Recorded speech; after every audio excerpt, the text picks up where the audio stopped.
Jaylen, what was it like to play for Damon? Last minute switch, when Joe couldn't go, and what's he been like to kind of get to know over the last year plus? Damon, one of my favorite people in the organization.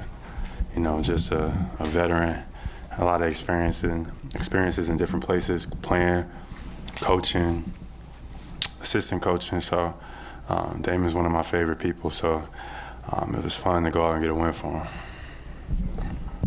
Damon was talking about how he tells you and Jason that when you get to the league, you're kind of like getting ready, doing all those things to prepare for big matchups against big stars, but now you guys are on the other end of that. So do you feel that from other teams that they're going against you and you have to step up for that? Yeah, absolutely. A lot of games, and as it should be that way. We feel like we take some teams' best shots. They come out, they're ready to play. And you kind of watch them play in other games, and they don't play the same. And that's just a respect factor that is introduced, and that's something that, I don't take for granted. I used to be looking at certain matchups, too, when I first got into the league. Like anytime you play like guys like LeBron or, Carmelo, or when you first got into the league, you had the same look in your eyes. So it's just a circle of life, and it's just something you just got to be ready for. Come with the game. Can you take us through, introductions, finding out that Joe is not going to be coaching tonight, and then how did Damon do? I think Damon did well. Obviously he wasn't ready or prepared to kind of get thrown out there. So I thought he held his ground pretty well. He tried to get us organized. At times, like he called timeouts and let us know where we needed to be better and stuff like that. And then for him not to be prepared to come out, get us organized, try to run some good sets, I thought he did a good job. I didn't know what the hell happened to Joe or before the game but Damon stepped up and did his thing. Did you see Joe at all? No. Our eyes were pretty messed up when we saw him. I'm still not quite sure what happened, but Joe's a tough guy. He'll be all right. No doubt.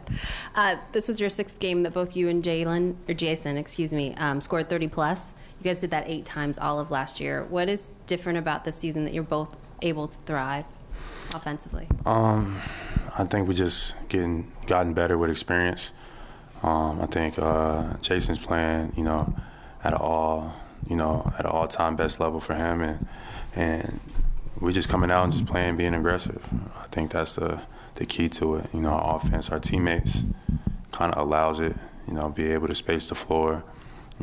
Guys who don't get credit, Malcolm, D. White, Sam Hauser, Al Horford, great floor spacers, Grant Williams, allows us to be able to play in teams. We don't really see a lot of double teams.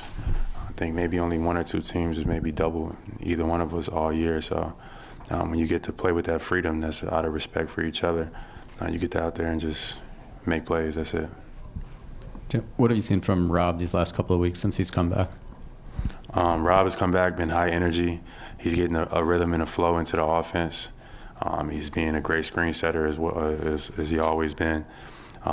He's protecting the rim like he always does. We've gotten some lobs to him. He's being a high, active offensive rebounder. And Rob could pass the ball too, so he's somebody that we can throw it to and can play out of a action with him. So he's just, getting his rhythm. And I tell him to take his time, as you coming back, integrating, you want it all back in one game. Just take your time and you'll get back to playing at the level that he knows he can. Joe said before the game, before he was out, that there's no guarantee that Rob will start this year. Like, you might just bring him off the bench all season. What kind of different dynamic is that? And is that something you think could potentially be good, or do you want him back in the starting lineup with you guys? Or? I'm not sure. That's the first I've heard of it. But, Rob is special for us. He was special for us last year. So having him confident and comfortable is going to be key, as he's starting to integrate back and get healthier and starting to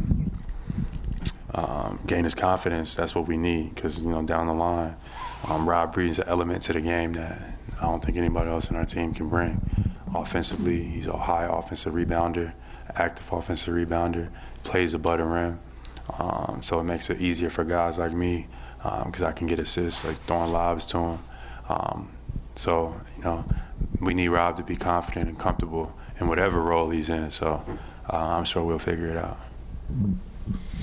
We don't see you and Jason a lot in the pick and roll, excuse me, as especially with you as the ball handler. Remember earlier this season you said you wanted to work more as a ball handler in the pick and roll. How was that? How was it like working the pick and roll with Jason? And what about this year's team allows you to do that? Would you like to do that more? Yeah, I mean, we play to the strengths of our team. So that's the key. Like, we come out and we play, we keep the floor space because we got a bunch of shooters, right? So bringing another guy to the ball in the pick and roll, usually it's been Al. It's another floor spacer. I think that, those looks have been a lot less for us. I think I haven't ran a lot of pick and rolls. I haven't been active in that role, but that's something that I definitely, going into the season, I wanted to emphasize, being able to play out of the pick and roll. But the way our team is set up, sometimes playing off-ball actions and creating confusion is the best way to get teams on their heels, creating those advantages. We still play in the pick and roll, but we definitely get some good looks playing out of any way. So I guess going forward, we just got to continue to do what we've been doing, because offensively, I think we're doing pretty good. What happened there with the flagrant foul? I'm not sure. I don't even remember. I took a shot to the head. I can't remember what happened. I haven't even seen the play, but it hurt. I'll tell you that. And you kind of went off after that. Is that related? Did you get inspired by that, or? Yeah, sometimes you get smacked in the face is exactly what you need during the middle of a game. Like Jaylen, what the hell are you doing? Smack in the face and then proceed to score the ball. Am I allowed to? Probably not. Thank you.